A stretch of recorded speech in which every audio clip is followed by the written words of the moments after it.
সুপ্রিয় দর্শক মণ্ডলী, আমরা জীবনে কোথায় কখন কি অবস্থায় পৌঁছে যাই কেউ জানি না।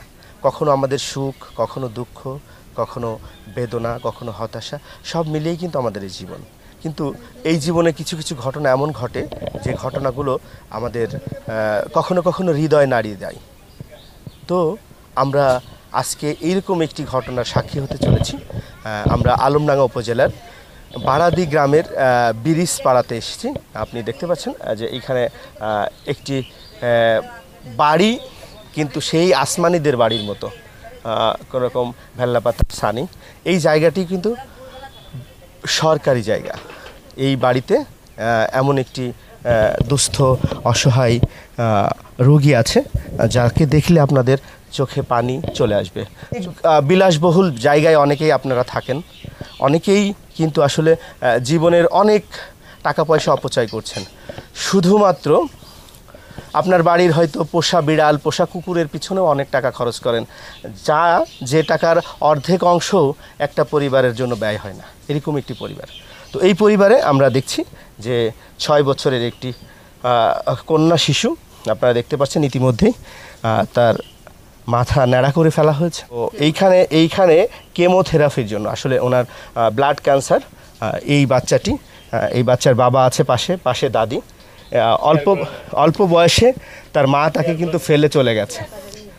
তার মা নাই, তার সেবা যত্ন করার জন্য আসলে মায়ের যে সেবা যত্ন সেটা কিন্তু তার দাদি করে থাকে, আর এটা তার বাবা। তো সব মিলিয়েই আমরা চলুন এই গল্পটি আগে শুনি যে আসলে কখন কিভাবে এই শিশুটির এইরকম রোগ ধরা পড়লো। তারপরেই আসলে আমরা জানতে পারবো যে এই পরিবারের এই ব্যয়ভার কিভাবে বহন করছে। এই মানুষটি তো আমাদের সমাজের মানুষ, আপনার আমার সন্তান। হয়তো একটু আপনাদের সেখান থেকে খরচ বাঁচিয়ে এর জন্য যদি একটু সহযোগিতা করেন, তাহলে হয়তো এই মেয়েটিও জীবনে বেঁচে যাবে, হয়তো আপনার আমার উপকারে আসবে একদিন সমাজে। তো চলুন আমরা এই মেয়েটির নাম জিজ্ঞেস করি। আপনার নাম কি? হাবিবা। আপনি কি স্কুলে যান? কোন স্কুলে পড়েন? শিশু শ্রেণীতে পড়েন। ছোট্ট মানুষ, ও অনেক লাজুক, দেখতে দেখেন অনেক ফুটফুটে। ওর দাদি সেবা করছেন। আসসালামু আলাইকুম। সালাম। আপনার এ কে হয়? আমার বড় ছেলের মেয়ে। আচ্ছা, আমার নাতিন। তো আপনি এই সম্পর্কে ওর দাদি হন? জি, আমি দাদি হই। আচ্ছা, তো ওর অসুস্থতা কবে ধরা পড়েছে? এই 1 বছর।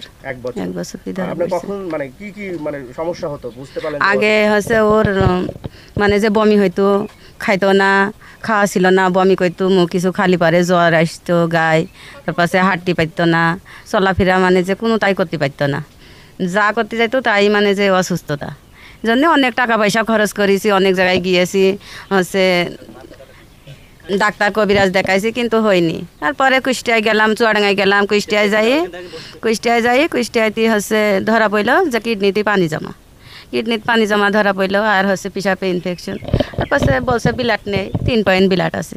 তা আমি 3 পয়েন্ট ব্লাড সেখন ডাক্তারকে বললাম যে আমার নাতিনির হচ্ছে ব্লাড কী হইলো, ব্লাডের সম্বন্ধে তো আপনারা বলবেন যে ব্লাড দিবেন বলছেন, কিন্তু ব্লাডের কথা বলেন। তো বলছে আর একটা পরীক্ষা করতে হবে। তারপরে তখন টাকা ছিল না, আর কিছু বললাম না, চলে আসলাম বাসায়। বাড়ি আসি কোনো ব্যবস্থাই করতে পারলাম না। তারপরে মানে গ্রামের একটা ছেলের সাথে আমার পরিচয় হওয়ার পরে আমি বললাম যে এরম বিষয় হচ্ছে আমার হাবিবার এরম হয়েছে, তো কী করতে পারি আমি তো নিজে পাচ্ছি না ডাক্তারের কাছে। তো সেখন বললো যে হচ্ছে আপা আপনি চিন্তা করেন না, হচ্ছে আমি ব্যবস্থা করছি। ওই ছেলেটা সেখন গ্রামে আরও ছেলেপিলের বুঝলে তারপরে সে কিছু টাকা পয়সা তুলে দিয়েছিল, দেওয়ার পরে তো আমি সেখন ওরা বললো যে একবারে রাজশাহী নিয়ে যাও, এখানে কোনো চিকিৎসা করার দরকার নেই। রাজশাহী নিয়ে যাই, অনেক পরীক্ষা দিল, অনেক পরীক্ষা দেওয়ার পরে 15 দিন থাকার পরে তখন ধরা পড়লো, আর একটা পরীক্ষা করে সেখন ধরা পড়লো, বোন মেরো রিপোর্ট করে ধরা পড়লো ব্লাড ক্যান্সার বাচ্চার। তো চিকিৎসা করবেন না। তখন আমি বললাম যে আমার তো টাকা পয়সা নেই, আমি কিভাবে চিকিৎসা করব। সেখন বলছে যে দেখেন আপনি চেষ্টা করে দেখেন, বাচ্চা মানুষ, আপনি বাঁচাতে পারলে বাঁচান। তখন আমি বাড়ি ফোন দিলাম, দেওয়ার পরে আবারও ছেলেপিলি টাকা পয়সা তুলি হচ্ছে ঠিক করে দিয়েছিল। এই তাই নিয়ে এই চিকিৎসা করে যাচ্ছি। তারপরও আবার ছেলেপিলি গ্রামগঞ্জেতি বাজার ঘাটেতি তুলি মিলি দেয় টাকা পয়সা, এটা নিয়েই চলি এই কতদিন। কতদিন ওর অসুস্থতা ধরা পড়ছে? এই 1 বছর। 1 বছর। এর মধ্যে রাজশাহী কয়বার গেছে? রাজশাহী মানে যে বাড়ি মানে যে 2 মাসও থাকিনি, 1 বছরের মধ্যে 2 মাসও থাকিনি, রাজশাহী থাকি আমি। কতদিন পর পর যাওয়া লাগে? ওই 8 দিন পর পর। 8 দিন পর পর জি, যাওয়া 8 দিন পর পর লাগে। যাই। তো এই যে অসুস্থতার জন্য অনেক টাকা পয়সা লাগে, তো ওর জীবনের আরও ঘটনা আমরা শুনেছি, যতটুকু আমরা জানছি যে ওর মা ওকে ছেড়ে রেখে চলে গেছে। কত বছর বয়সে? ওর মা মানে যে অসুখ ধরা পড়া থেকে মা চলে গেছে। অসুখ ধরার পর থেকে? যেদিন 15 দিন রাজশাহী ভর্তি হয় সেই দিন কি চলে গেছে। মানে কি এটা কি শুধু ওর অসুস্থতার কারণে চলে গেছে নাকি? ওইটা ও হচ্ছে মানে যে বাইরে একটা ছেলের ভালোবাসা করেছিল, আগেতেই মনে হয় আমরা ওটি বুঝছিলাম না। তারপরে মানে যে আমাকে রাজশাহী উনি মা গেছিল, যার পরে তো আমাকে হচ্ছে বলল যে টাকা পয়সা তো মেলাই হচ্ছে এদিকে মানসি দিল, তার কতই বা দেবে না, আর কিভাবে চিকিৎসা করবো। তো আমি দেশে মার বাড়ি যাই আমি কিছু টাকা পয়সা তুলি নিয়ে আসি।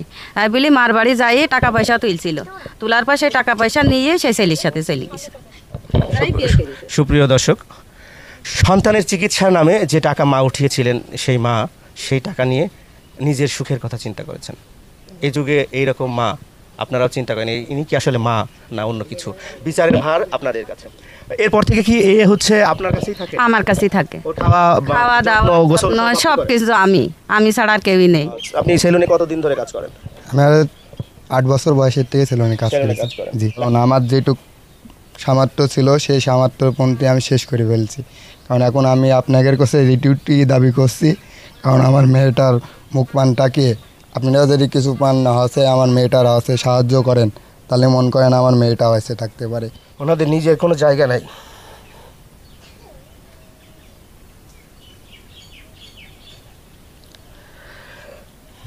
আপনারা